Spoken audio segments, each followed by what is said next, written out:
SIL International currently works all over the globe. We serve doing language development and Bible translation, reaching out to almost 1 billion people all over the world.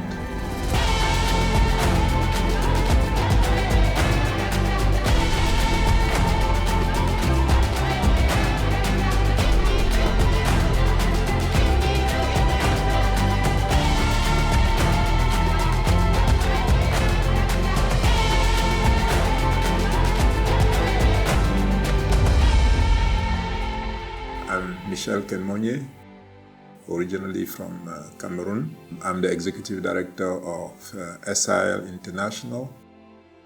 We have 4,200 staff from 98 nationalities, and we are currently involved in about 1,600 language communities around the world.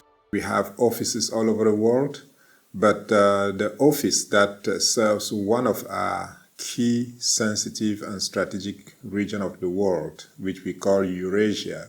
This office is located here in Camden for very good purposes. And the main reason for the location of our office here is the fact that the Black Forest Academy can provide a conducive environment for the education of our children, while our staff is often quite stressed out by the context of the ministry and the kinds of oppositions that we face in doing ministry in those sensitive contexts. Probably one of the most common things that we've faced in SIL are evacuations. The hardest part about that is deciding when staff need to leave a location. Those on the ground often aren't the ones that are eager to leave. Obviously they're involved in their projects, they have relationships there, so they're not real eager to leave a certain location. So making a decision whether or not they should leave is very difficult.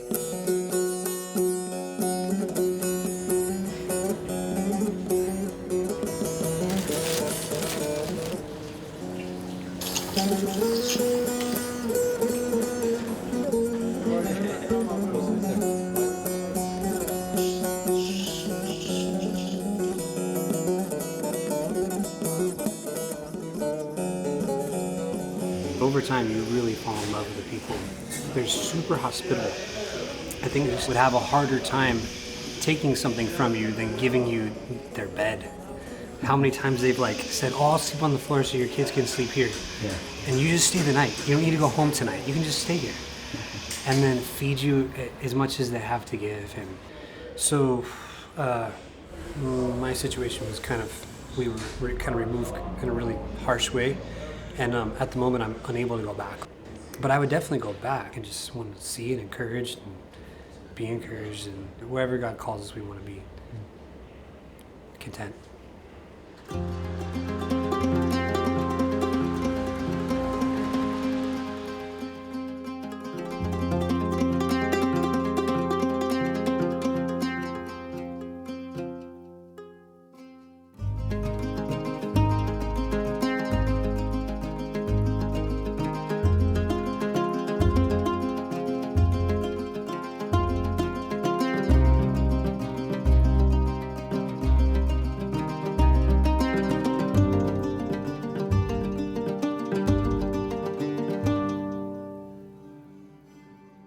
Had a project that we were going to serve. We moved there and lived there for about 2 years when we found out that we no longer had access to that project and were forced to leave the area. And that was a really hard time. Spiritually, it felt like a punch in the gut. We thought God had called us, and we prepared long and hard to do that kind of work specifically for that language community, and now we couldn't continue. Had we heard from God correctly? Do we even know how to hear from God? Could He even use us? Did He want to use us? It was hard. It was hard to wrestle with those questions and those doubts.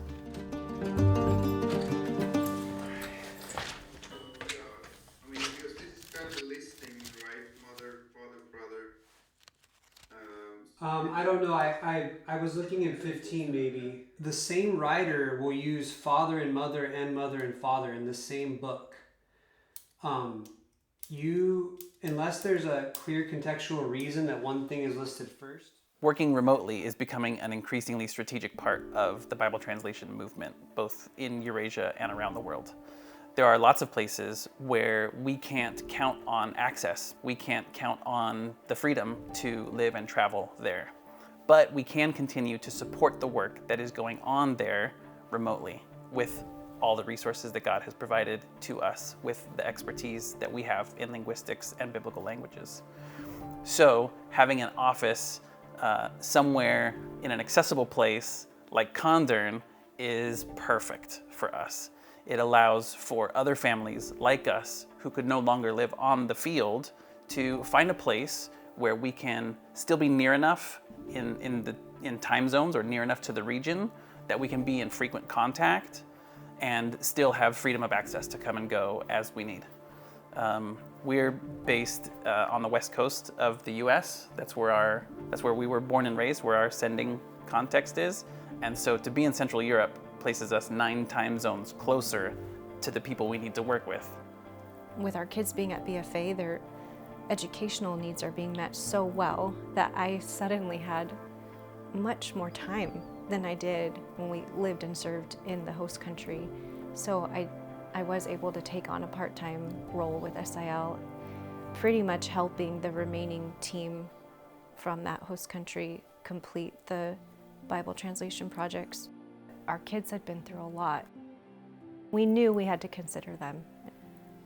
In all of our parenting years, they've never been this well cared for educationally, so we're so grateful to BFA. Yeah. A big part of what makes Condern a blessing to us, that gives us the capacity to both be involved full-time in ministry, is the fact that our kids are receiving wonderful care at Black Forest Academy. With the kids being able to be at BFA and being supported there, we're both able to work. I think the context we were working in, we were headed to a situation where either one of us would have had to take over the schooling of the kids. And we didn't feel like that was going to be a good fit for our family and what God was inviting us to do. And so this just really fits with us both being able to have roles and not have to worry about our kids and their schooling and taking that on ourselves.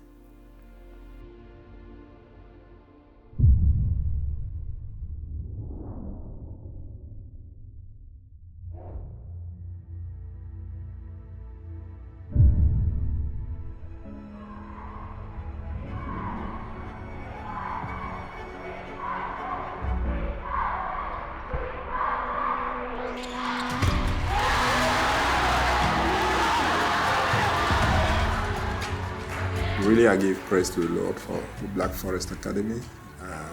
I don't know if my ministry would have been possible without the Black Forest Academy here. Very honestly, I know my children are in good hands.